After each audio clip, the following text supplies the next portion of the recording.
The SpongeBob movie, Sponge on the Run, the junior novelization.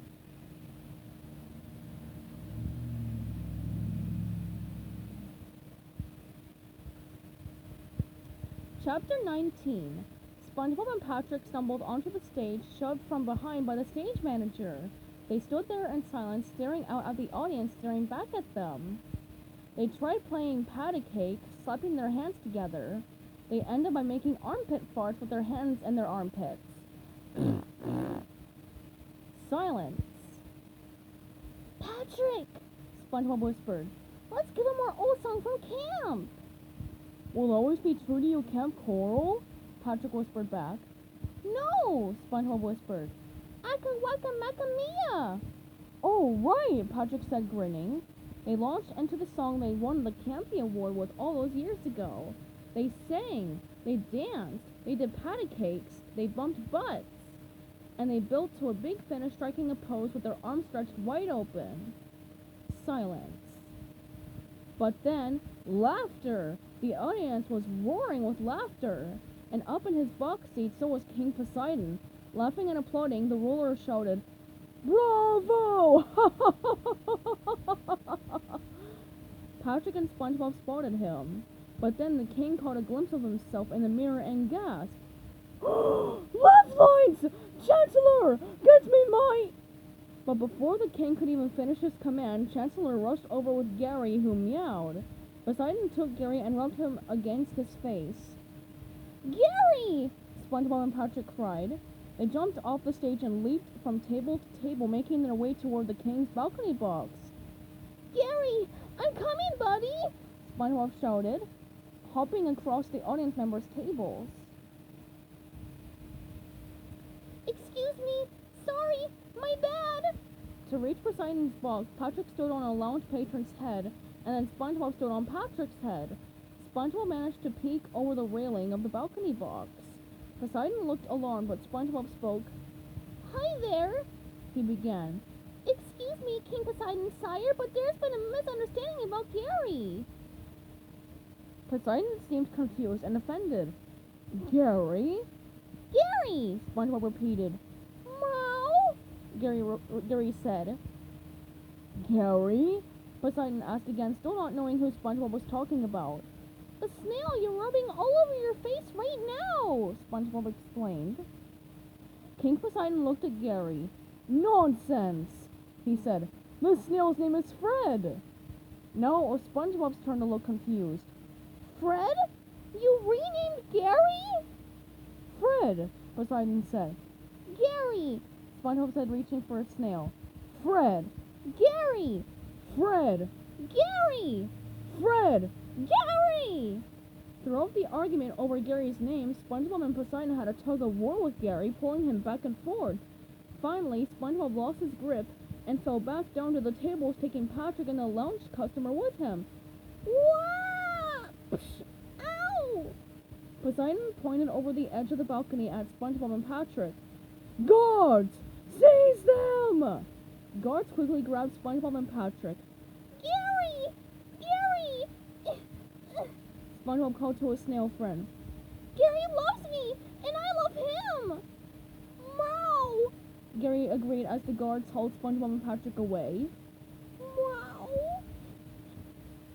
Back in Bikini Bottom, Sandy sped up to SpongeBob's house on a rocket-powered sled. Zoom! She knocked on the door, but no one answered. Letting herself in, she looked around and saw no sign of her friend. Hello! She called out.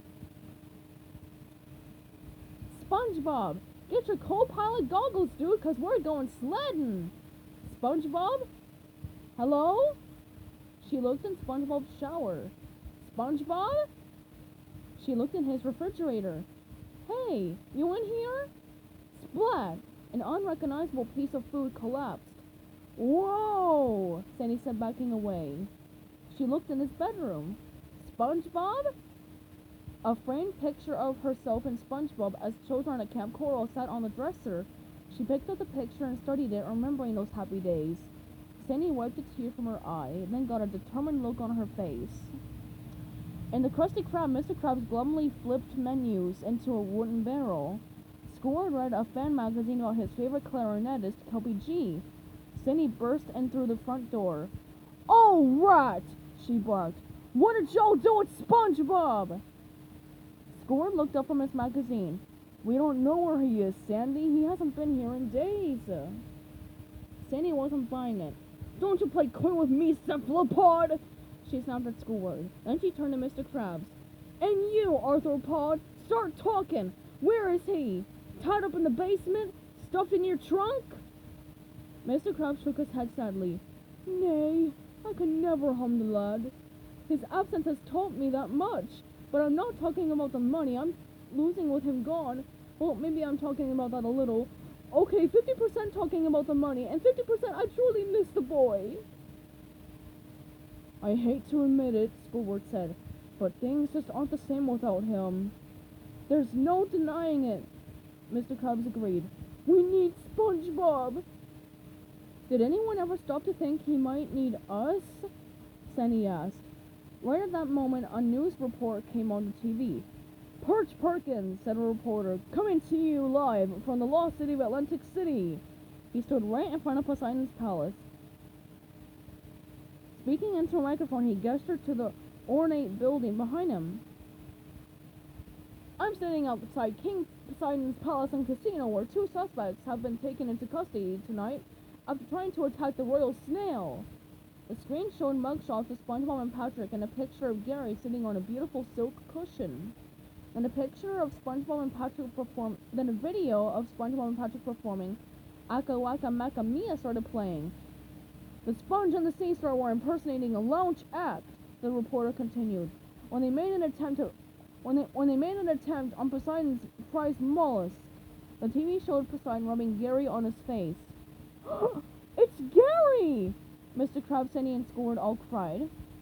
In a related story, Perch Perkins went on, Poseidon's Palace and Casino presents a command performance featuring the execution of the suspects in the Aqua Lounge this Friday night.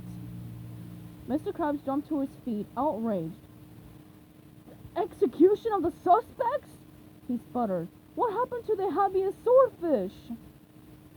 "It's a fun-filled family event with opening act Kelpie G," Perch Perkins said cheerfully.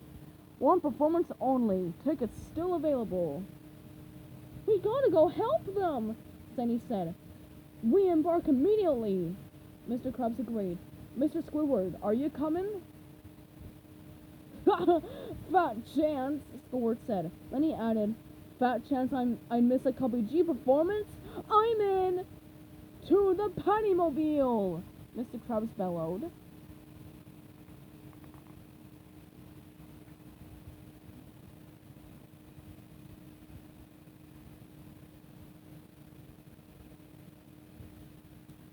Stay tuned for Chapter 20 coming up soon.